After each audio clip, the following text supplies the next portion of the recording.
Povedali so vam, da ameriška centralna banka nadzoruje vaše obrestne mere. To je laž. Vaša hipoteka, vaš avtokredit in vaš 401k so vsi povezani z naftno bogatimi državami na Bližnjem vzhodu. Ameriško gospodarstvo je odvisno od dogovora, za katerega večina ljudi sploh ni vedela, da obstaja. Nič od tega ni skrivnost. Večina je javno dostopna. Skoraj nič od tega vam ni bilo nikoli predstavljeno. Prvo poglavje. Hipotekarni skok leta 2026. Marca 2026 se je povprečna 30-letna hipotekarna obrestna mera zvišala za 13 bazičnih točk. To je največji tedenski skok v skoraj enem letu. Na koncu je dosegla najvišjo raven po septembru 2025. Le 3 tedne kasneje so se obrestne mere znova zvišale. Tokrat za 34 bazičnih točk vloge za hipotekarna posojila so v istem tednu padle za 10,5%. Refinanciranje se je močno zmanjšalo. To ni bilo zaradi običajnih razlogov. Zvezne rezerve niso zvišale obrestnih mer. Podatki o inflaciji se niso nenadoma povečali. Namesto tega so napetosti zaradi vojne v tujini potiskale donosnost državnih obveznic navzgor. Hipotekarne obrestne mere so sledile temu. Kako torej konflikt na drugi strani sveta vpliva na stroške nakupa hiše v Ameriki? V ozadju majhno število tujih vlad drži ogromne količine ameriškega dolga. Ko katera od njih nenadoma potrebuje denar, obstaja preprost način, da ga dobi. Proda državne obveznice. Ko glavni imetnik začne prodajati na nestanovitnem trgu, cene državnih obveznic padajo in donosi narastejo. Ameriške hipotekarne obrestne mere temeljijo na teh donosih. Ko donosi dolgoročnih obveznic narastejo, običajno z njimi narastejo tudi 30-letne hipotekarne obrestne mere. Banke določajo ceno stanovanjskih posojil na podlagi te obveznice in na to dodajo še svoj delež. Nič od tega ni skrito, le redko se o tem govori na glas. Številke v ozadju so večje, kot si večina ljudi predstavlja. Banka zveznih rezerv v Kansas Cityju je ocenila, da bi lahko en sam mesec, v katerem bi tujci prodali približno $141 milijard ameriških državnih obveznic, zvišal donosnost ameriških obveznic za približno 27,50 bazičnih točk. Druge ocene segajo od 25 do 100 bazičnih točk. Druga študija v Journal of International Economics ocenjuje, da bi prodaja v višini $100 milijard povzročila približno 100 bazičnih točk vpliva v enem mesecu. Postavite to na povprečen nov ameriški dom danes. Skok za 50 bazičnih točk doda približno $130 na mesec k vaši hipotekarni obveznosti vsak mesec naslednjih 30 let. Premik za 100 bazičnih točk to približno podvoji na več kot $260 na mesec. V času trajanja tega posojila se to nabere v $10,000. Vse to plača ena družina iz svoje prihodnosti. In bolečina se tu ne konča. Lastniški delež v domu je največje bogastvo, ki ga večina srednjega razreda sploh kdaj ima. In ko se njihove obrestne mere spremenijo, se začne to bogastvo počasi zmanjševati. Vrednost hiše se ne povečuje več, medtem ko stroški njenega vzdrževanja naraščajo. To je postopno tanjšanje bogastva v počasnem posnetku. Višje obrestne mere prav tako ustavijo novogradnjo in prenove. Projekti se zamikajo, delovna mesta za tesarje, električarje in izvajalce izginejo. Upočasnitev se ne ustavi pri stanovanjih, širi se navzven, avtomobilska posojila postanejo dražja, študentski dolg je težje refinancirati. Tudi kreditne linije za mala podjetja se začnejo zaostrovati v mestih, ki nimajo nobene povezave z globalnimi obvezniškimi trgi. Vse zaradi enega premika na oddaljenem trgu. Ena stvar lahko pošlje udarni val skozi celoten sistem, še preden večina ljudi sploh opazi, da se je kaj spremenilo. Drugo poglavje. Nevidna zastavljalnica. Fed uporablja sistem imenovan FEMA Repo Facility. FEMA pomeni tuje in mednarodne denarne oblasti. Recimo, da ima tuja centralna banka v lasti ameriške državne obveznice in nenadoma potrebuje dolarje. Lahko prinese te obveznice Fedu, jih preda kot zavarovanje in nato odide z gotovino. To je kratkoročen dogovor. Obveznice dobi nazaj, ko se posel obrne. V bistvu je to zastavljalnica za cele države, toda nikoli ni bilo mišljeno, da bo to trajen sistem. Fed je 31. marca 2020 med pandemijo COVID vzpostavil začasni FEMA repo mehanizem. Ta naj bi trajal vsaj 6 mesecev. Podaljševali so ga znova in znova. 28. julija 2021 je Fed to spremenil v stalni mehanizem. Ni bilo nobene razprave ali glasovanja, preprosto je postalo dejstvo. Cena je bila namerno postavljena visoko, 25 bazičnih točk nad obrestno mero na presežne rezerve.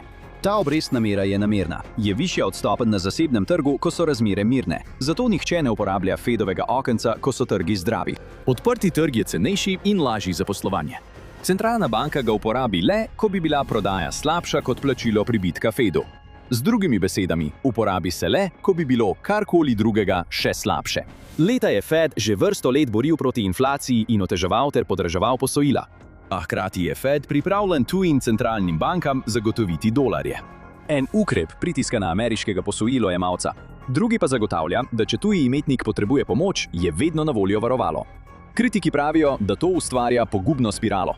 Ko trg ve, da je za njegove največje igralce vedno na voljo varnostna mreža, cene niso več poštene. Odkritje prave cene je bistvo trga. Tako vsi izvejo, koliko je neka stvar v resnici vredna. Trgi se ne premikajo samo na podlagi podatkov, premikajo se glede na to, v kaj ljudje verjamejo, da se bo zgodilo, ko gre kaj narobe. In to je težava. Nujna orodja naj bi bila rezerva, zadnja možnost. Obstajajo samo za redke trenutke stresa. Če pa se ta orodja uporabljajo vedno znova, redko ne pomeni več redko in postane del sistema. FEMA je postala nujna, ker običajni kupci ameriškega dolga niso več opravljali svojega dela tako zanesljivo kot nekoč. Toda opozorilni znaki so bili že prisotni. Tretje poglavje. Opozorilo, ki ga nihče ni opazil. 17. septembra 2019 je repo obrestna mera, to je mera, ki jo banke plačujejo za čeznočno izposojo gotovine proti varnim državnim obveznicam, nenadoma poskočila. V enem samem dnevu je šla z okoli 2,4% na več kot 5%. Na neki točki je za kratek čas celo dosegla dvomestno številko. Za trg, ki se redko premakne za 20 bazičnih točk v eni seji, je to opozorilni znak. In nič velikega se ni zgodilo. Vzrok je bil dolgočasen. Plačila davkov podjetij so iz sistema izčrpala gotovino prav v trenutku, ko je velika poravnava državnih obveznic odvzela še več likvidnosti. Približno 120 milijard dolarjev je v enem samem dnevu izginilo iz razpoložljivih rezerv. Institucije, ki običajno zapolnijo te vrzeli, niso ukrepale dovolj hitro. Ne zato, ker bi imele težave, ampak zato, ker so jih pravila in spodbude po letu 2008 naredile bolj previdne pri takšnem ravnanju. Newyorški Fed je odgovorila v nekaj urah. Ubrizgala je 75 milijard dolarjev in ponavljala operacijo vsak dan do konca tedna. Tukaj je Fed potegnil črto. Denar je odtekal na predvidljive načine, plačila davkov, poravnave državnih obveznic, običajni dogodki. Toda v sistemu ni ostalo dovolj rezerve, da bi jih absorbiral. Nihče od odgovornih ni mogel več samozavestno povedati, kje je pravzaprav varna raven. Tako je 2 leti kasneje, julija 2020, Fed to naredil trajno. Svoje izredne repo ukrepe je spremenil v stalni repo mehanizem za ameriške banke. To je bila stalna obljuba, da bodo posredovali in posodili denar, kadarkoli zasebni trgi tega ne bi storili. To je bil isti dan, ko je ustvaril tudi FEMA možnost. Ena domača, ena globalna. Obe sta bili vzpostavljeni iz istega razloga, da bi zagotovili, da likvidnostni pritisk nikoli več ne bi povzročil šoka v sistemu, kot se je to zgodilo leta 2019. In to je postalo vzorec za vse, kar je sledilo. Poglavje 4. Japonski preobrat. Dolgo časa so bile japonske institucije med najbolj zanesljivimi imetniki ameriškega državnega dolga. Bile so dovolj zanesljive, da so jih trgi obravnavali kot nekaj samoumevnega. Tisto, kar je japonski denar vleklo čez Pacifik, je bil posel imenovan carry trade. Japonske obrestne mere so bila leta skoraj ničelne. Investitorji so si lahko izposodili jene skoraj zastonj, jih zamenjali v dolarje in nato kupili donosnejša ameriška sredstva. Razlika je pomenila dobiček. Leta so ogromne količine kapitala tekle skozi ta en sam posel. Ni se zdelo kot špekulacija v običajnem smislu. Denar se je premikal tako dosledno, da ni več izgledalo kot gibanje. Delovalo je kot skriti stabilizator pod celotnim trgom državnih obveznic. In vse to se je spremenilo. Leta 2025 Banka Japonske se je umaknila iz svoje dolge dobe izjemno ohlapne politike. Svojo ključno obrestno mero je zvišala postopoma. Do decembra 2025 je ta znašala 0,75%, kar je najvišje v zadnjih 3 desetletjih. Povišanje je bilo videti majhno, vendar njegov učinek ni bil. Carry trade prinaša dobiček le, dokler je izposojeni denar brezplačen. V trenutku, ko jen ni bil več plačen, se je razlika, ki je upravičevala trgovanje, začela zapirati. Še huje za Washington, donosi na japonske obveznice so doma presegli 2%. Japonski vlagatelji so nenadoma imeli razlog, da svoj denar pripeljejo nazaj. Varno donosnost so lahko dosegli v lastni valuti. Denar, ki je otekal celo generacijo, se je začel vračati. Umik Japonske je prišel ravno v času, ko je izdajanje ameriškega dolga dosegalo rekorde. Prav v tistem trenutku je Washington moral prodati več dolga kot kdajkoli prej, eden njegovih najbolj zanesljivih kupcev pa se je začel umikati. To ne sproži takojšnje krize, vendar spremeni ravnotežje v samem sistemu. Ker ko si posojilojemalec nenadoma potrebuje več denarja, dolgoročni posojilodajalec pa kupuje manj, se mora pritisk nekam prenesti. Tuja upočasnitev pa sploh ni bila celoten problem. Medtem ko se je ta blažilnik v tujini tanjšal, se je znotraj samih Združenih držav tiho gradila še ena točka pritiska, dovolj velika, da je pomembna sama po sebi. 5. poglavje. Val zapadlosti v vrednosti $1 bilijona. Washington ni edini posojilojemalec v Ameriki, ki je odvisen od možnosti refinanciranja. Pod zveznimi številkami se skriva še en kup dolga. Večina ljudi nanj nikoli ne pomisli, dokler jih ne zadene. Poslovne nepremičnine. Od poslovne stavbe v središču mesta do nakupovalnega centra ob avtocesti, skoraj nič od tega ni financirano s posojili, ki bi se sama odplačevala skozi čas. Ta posojila zapadajo v celoti. Skoraj $1 bilijon nepremičninskih posojil naj bi zapadel že leta 2025. Še več, 100 milijard jih je bilo na vrsti, takoj za njimi leta 2026. To pomeni, da je treba več kot $1,5 bilijona dolga nenadoma refinancirati v povsem drugačnih razmerah. Stavba, ki je bila pred leti financirana s 3% obrestno mero, mora zdaj preiti na posojilo, ki je bistveno dražje, medtem ko je lahko vrednost same stavbe bistveno nižja. Pri številnih nepremičninah ni več dovolj prihodkov, da bi se številke izšle. Zato se posojilodajalci poslužujejo poteze imenovane extend and pretend. In je natanko to, kar pove že ime. Banke podaljšajo posojila in prestavijo roke za še 1 ali 2 leti. Tako se izognejo temu, da bi danes zabeležile izgubo in upajo, da se bodo razmere izboljšale, preden se težava znova pojavi. Posamezno se vsak korak sliši razumno, vendar se v celotnem sistemu ti zamiki začnejo kopičiti drug na drugega. Tako velik val refinanciranja, ki pride tako hitro, je ogromen.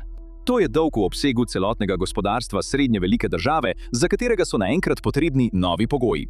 Le da to ni neka oddaljena suverena kriza. To so ameriške nepremičnine. Velik del tega dolga je nastal v povsem drugi dobi, ko so bile obrestne mere nizke in so bile vrednosti nepremičnin precej višje kot zdaj. Nekateri sektorji so bili prizadeti bolj kot drugi. 35% hipotek za hotele in 24% hipotek za pisarne je zapadlo v tistem enem letu. Pisarne imajo še dodaten problem. Delovni svet jih je prenehal uporabljati med pandemijo COVID, delo od doma pa je postalo nova realnost. Manj delavcev se je vrnilo in stavbe so se izpraznile, zato je njihova vrednost logično padla. Zdaj zapadajo posojila za nepremičnine, ki so vredne manj kot so bile ob izdaji dolga. Hoteli imajo podoben problem. Njihovi prihodki nihajo glede na povpraševanje po potovanjih in proračune za konference. Oboje se je zmanjšalo.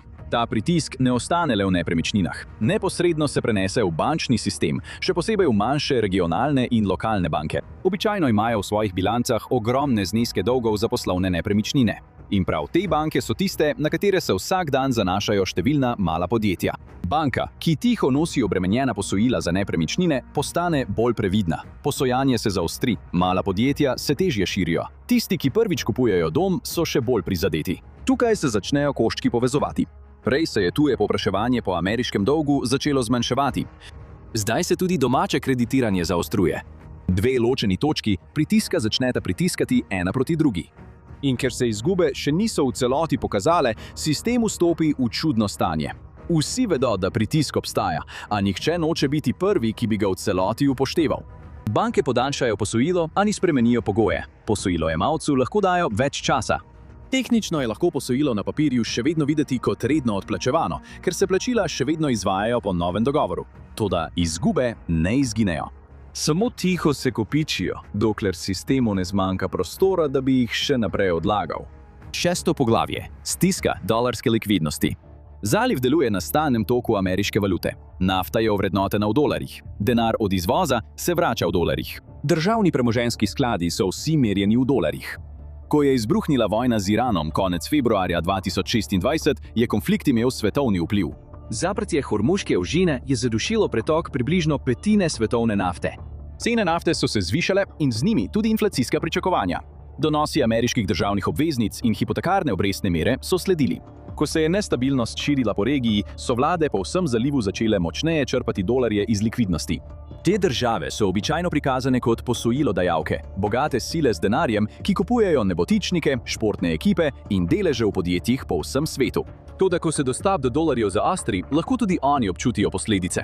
Države, ki si jih ljudje predstavljajo kot finančno nedotakljive, so še vedno odvisne od istih mehanizmov ameriške centralne banke kot vsi ostali. Ko se pritisk poveča, tudi oni potrebujejo dostop do dolarjev. Hitro.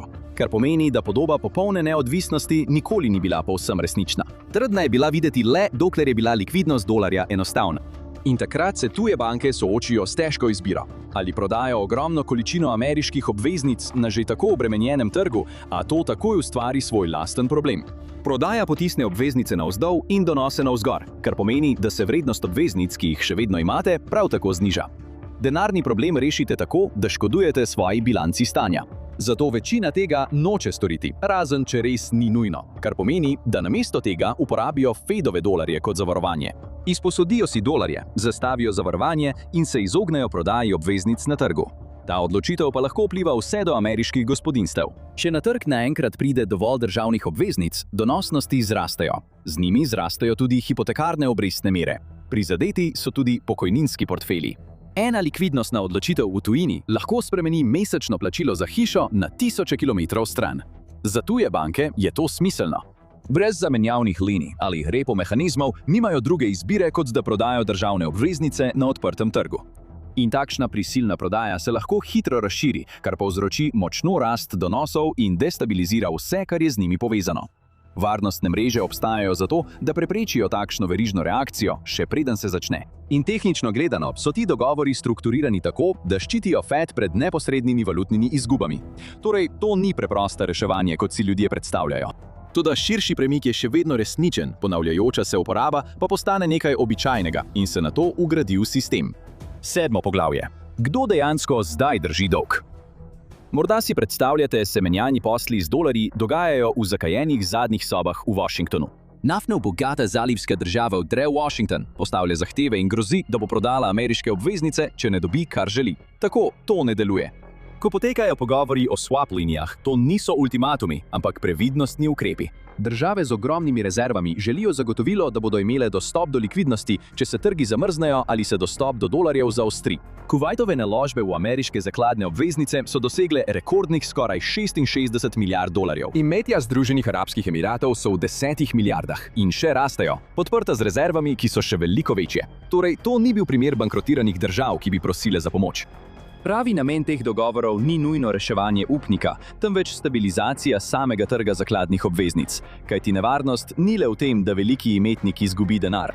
Nevarnost je v tem, da veliki imetnik nenadoma postane prisilni prodajalec na trgu, ki se že tako sooča s težavami. Beseda previdnostni tukaj upravlja veliko vlogo. Manj gre za nujno pomoč in bolj za to, da so glavni upniki dovolj mirni, da še naprej držijo dolg. To pa Združene države postavlja v neprijeten položaj. Če oblikovalci politik ne pomirijo glavnih imetnikov, se poveča tveganje panične prodaje. Če pa oblikovalci politik vzpostavijo trajne mehanizme za pomiritev, postane odvisnost bolj strukturna. Izdajatelj rezerv začne upravljati pogoje, pod katerimi ga njegovi upniki še naprej zlahka financirajo. Nobena možnost ni posebej čista. In ko en večji imetnik začne postajati bolj previden, to opazijo tudi drugi. Tako se finančno vedenje širi. Če en velik igralec začne se zavarovati pred tveganji, se vsi ostali začnejo spraševati, ali bi morali tudi oni.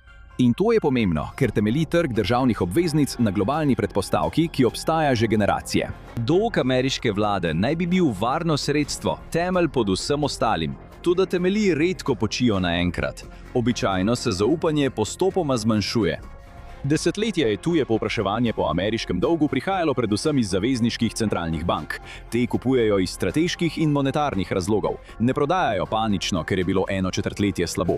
Zdaj se je to spremenilo. Leta 2024 so tuji zasebni vlagatelji prehiteli tuje vlade kot največji čezmorski imetniki ameriških državnih obveznic. In zasebni kapital se obnaša povsem drugače.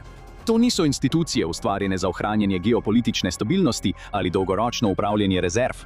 Mnogi med njimi so upravljavci premoženja, hedge skladi in trgovci z vzvodom, ki izvajajo zapletene posle z ameriškimi obveznicami in repo posle prek globalnih finančnih omrežij.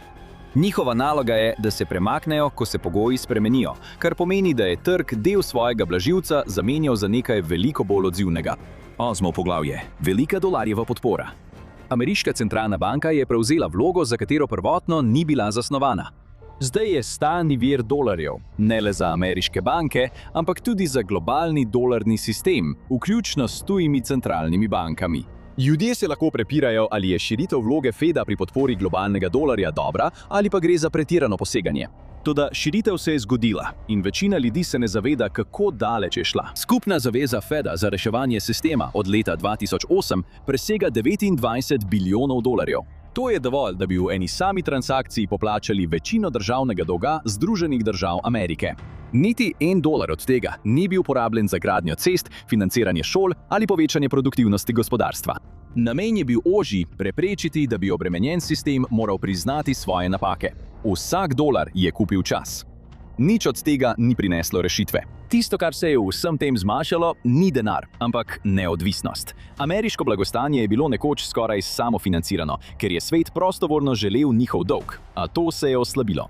Več upnikov zdaj računa na uradne podporne mehanizme kot del ostajanja na trgu. Ne kot izjemo, ampak kot nekaj, za kar se predvideva, da bo tam, če se pojavi prodajni pritisk. Hkrati je postala baza imetnikov bolj dinamična in bolj občutljiva na spremembe obrestnih mer in likvidnostnih razmer. Ta premik je otežil zanašanje zgolj na zasebno povpraševanje za absorpcijo stresa. Varovalni mehanizem Feda ni več začasen, ni več majhen. Sistem se zdaj zanaša na dve stvari, ki ju ni mogoče jemati za samoumevni. Na stalno pripravljenost velikih imetnikov, da držijo ameriški dolg, in na stalno prisotnost podpore centralne banke, kadar tega ne storijo. In to ni napoved zloma. To je opis pogojev, ki so že prisotni v sistemu. In takšni pogoji ne ostanejo teoretični zavedno. Ampak recimo, da se zgodi najslabše. Kako se bo povprečen Američan spopadel z brezvrednim dolarjem? In kdo bo ostal, da pobere koščke? Izvedite v oddaji, kaj če se ameriško gospodarstvo zruši. Ali pa si oglejte ta video.